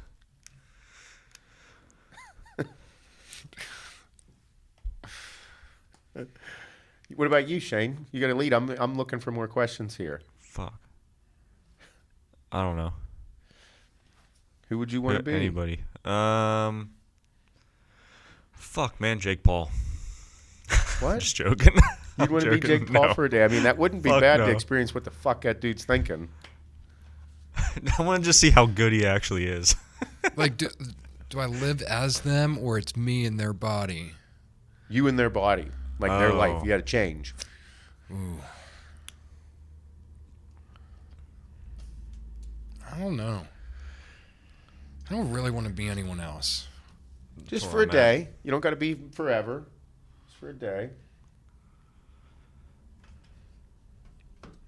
Probably be an athlete for sure. An athlete. Yeah, that's like the least thing I'm closest to becoming is like a pro athlete, winning a Super Bowl, also being a model. Yeah. Tom Brady. Tom Brady's a big one. I'd want to be Dana White, to be honest. I'd want to be Dana White. Yeah. I'd love to experience what that dude does every day because of what he has built. Like he took a whole entire company, like a federation of something that was a big deal, but was broke as fuck, and turned it into what it is today. Like what it is right now. We talk about it. We love it. Do you know how many they sold out the McGregor fight in seconds? He sold it out in seconds. Like, it is a fucking exciting thing right now. That dude and what he has created is fucking insane. Ain't easy. And I would love to see what he does every day and, like, live his life. Apparently, he's a big gambler, too. A huge gambler. He's not allowed to go to certain casinos in Vegas. He's banned. Oh, shit. Yeah. Yeah. These are fucking awesome. These mind fucks. All right, so these mind fucks, it says... why do we pronounce the Caribbean islands one way, but we say Pirates of the Caribbean another?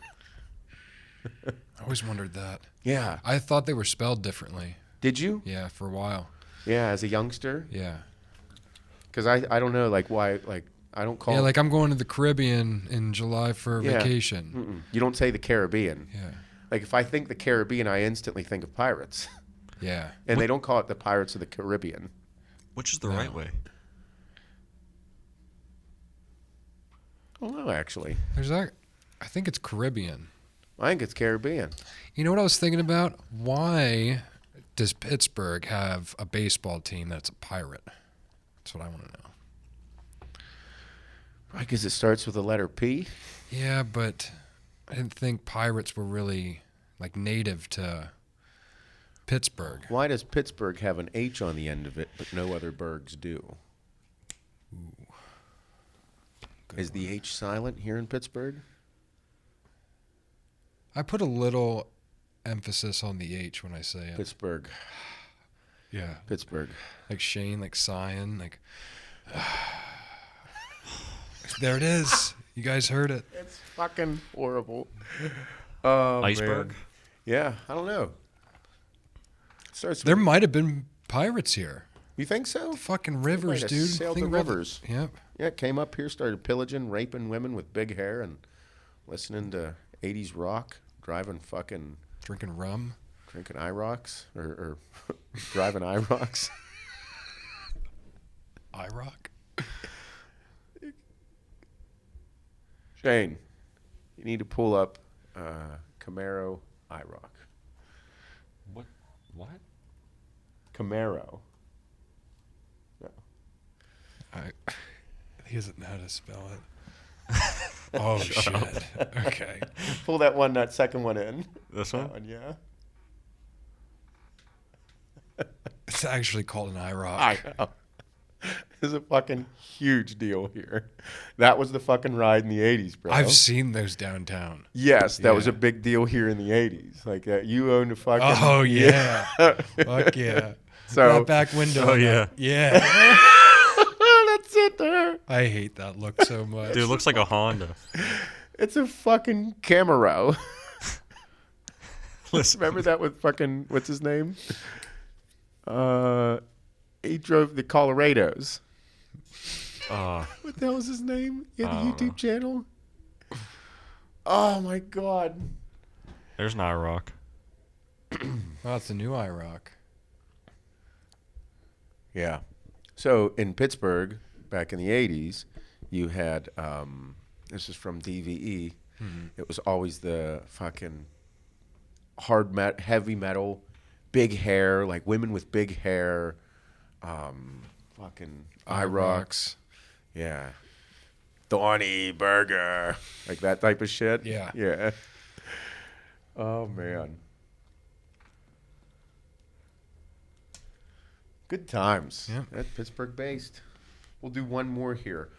This is another mind fuck, and this is about nature. And you guys know I love this shit. I love nature. I am a fucking huge fan of of nature and just about everything. But do caterpillars know they're about to be a butterfly, or are they just in a cocoon? Like, what the fuck is happening right now? Good question.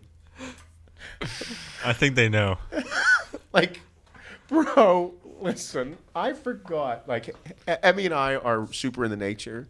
We play the game, I'm thinking of an animal. Yeah. We have to guess the animal. I've Yeah. probably talked about it here.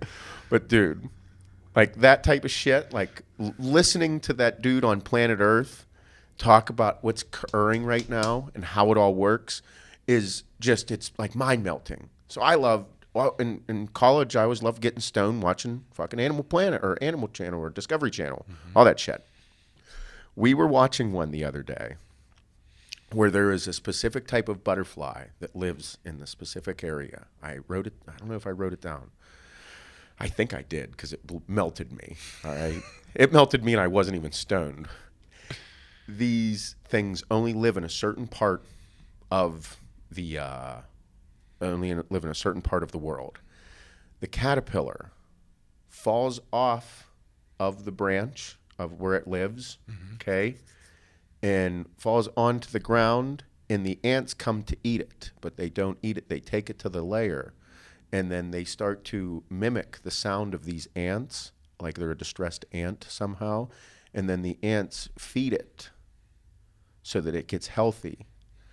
But these ants should be eating this as food, but they don't. They just feed this caterpillar. And then the caterpillar begins to cocoon inside of a place where it should be being killed and eaten by these ants, but it's not. And then all of a sudden, it goes into a cocoon and hatches as this big, beautiful butterfly. Fed by ants. Fed by the ants because it thinks that it's like a distress call of some sort, I believe. I can't recall exactly. I had to have written it down. It fucking melted my mind. And I'm sitting there with Emmy going, do you hear this? Like, this is insane. And she's like, so it's not an ant, though? And I'm like, no, it should be. Because they just got done talking about how these ants are fucking killing everything. But no, not these things. I got to look it up real quick. I got to see if it's on there.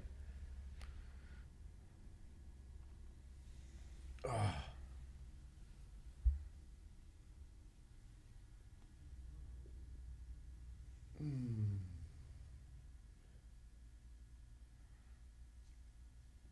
I don't think I did. Son of a... Damn it. Fuck. It was unreal. It was this crazy butterfly. It was nuts. It was only in one part of the world and it melted us there. It was awesome. One day I'm going to explore the world and watch nature and take pictures.